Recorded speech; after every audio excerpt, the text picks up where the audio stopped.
doing. He's tired. These constant pick and rolls, the constant targeting. He's so tired. It's really, you know what? Yeah, I would just say, if you're truly the best team in basketball, beat them straight up. Not with this gimmicky stuff, but that's what they're doing.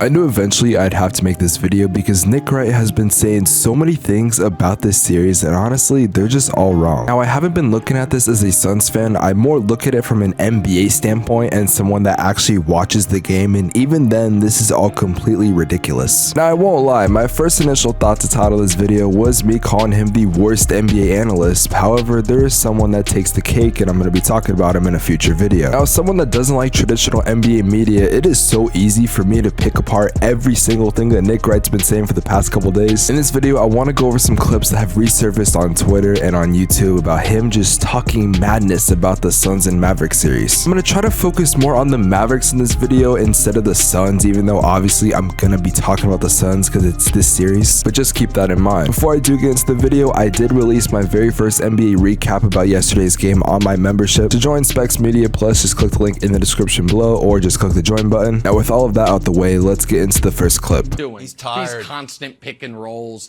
the constant targeting. He's so tired. It's really, you know what? Yeah, I would just say, if you're truly the best team in basketball, beat them straight up. Not with this gimmicky stuff, but that's what they're doing. Now, this is the one that was in the intro because it was the most recent in my mind, and this was actually about an hour ago. But the main point of this was to say, oh, the Suns are doing pick and rolls and they're doing gimmicky stuff, like beat them straight up. What are you talking about? A pick and roll really isn't that deep of a concept. It's a pretty normal thing in basketball that's been going on for ages. Look, if it was like a corner three in NBA Jam, I would honestly understand that, but it's really not that complex. Also, telling someone to beat them straight up is the same thing you say in 2K when you're down by 30. I'm so confused how a pick and roll is now this gimmicky thing, like a taboo, like this hasn't been going on for years. If you wanted to say when Steph Curry and the Warriors were taking a bunch of three-pointers and they were going in and be like, oh, this is so gimmicky, then fine, I understand. Fuck it, even if you want to say the triangle offense was somehow gimmicky, then fine, let's do that. But it's literally a pick and roll. It is the most basic thing you can learn in basketball when you're first learning. Also, let's keep in mind that this is the NBA playoffs. If there is somehow a guaranteed way where you can make a guaranteed basket, I promise you every single team would take advantage of it. So to call it unfair and call it gimmicky again is just completely ridiculous to me, and it's honestly showing the fact that this man has so much bias for Luka Doncic. It's either that or he just really hates CP3 because he said so many things about CP3, but I'm gonna get to Luka first. Now this one isn't a video, it's actually a quick tweet that I do want to show. Now first off, I could show you the constant tweets he made directly bad about the Suns. However, there are two I want to show, and the first one is when he talked about Luka Doncic passing Michael Jordan in points per game average in the playoffs. Now you might be saying, oh, he was just talking about achievement. However, he always brings this stat up trying to prove a point about Luka. And before we proceed, I just want to say one thing, and that is that I don't hate Luka Doncic. I think he's a good player. However, it is so annoying the comparisons that he's getting. The recency bias is so insane, and that's the one thing I hate about the playoffs. It's if a player starts to go off and he's just dominating, we are so quick to say that that player is the greatest of all time now and that he's passed every other current legend in the game. Like a week ago, we had people saying Giannis was the best player on the planet, and a week later, it's now Luka, when Giannis is still in the playoffs. Also, the problem that we need to talk about is that Luka Doncic had little to no playoff success up until this year, where he beat a Utah Jazz team that in my honest opinion shouldn't have even made the playoffs. Other than that, he's always been a first round exit. And even now, they're down 2-0 in the series. Dude could average 50 points, but if he gets swept by the Suns or they lose in 5 or even 6, it means nothing because they lost in the second round. And that's something that Nick Wright constantly doesn't talk about. He doesn't say the possibility of, oh, what if Luka gets out the second round? Now what? It's constant excuses and trying to projectile things that aren't even true. The second tweet is him already saying that the Mavericks are going to win game 3 and him saying, oh, game 4 is going to be the biggest game of his career. You cannot watch the game that we all saw last night where the Suns completely took over the fourth quarter, that you're already thinking about the next game and saying that, no, the Mavericks are going to win that one, but game 4 is where it's at. If anything, I think game 3 is going to be the biggest of his career. Going down 0-3 to the Suns is not a good situation for the Mavericks or any team for that matter. Now we're gonna go away from last night and talk about a couple days ago where he actually said Chris Paul was shook. Yeah, Chris Paul shook, and rightfully so. This is the first series in years. Yeah, shook.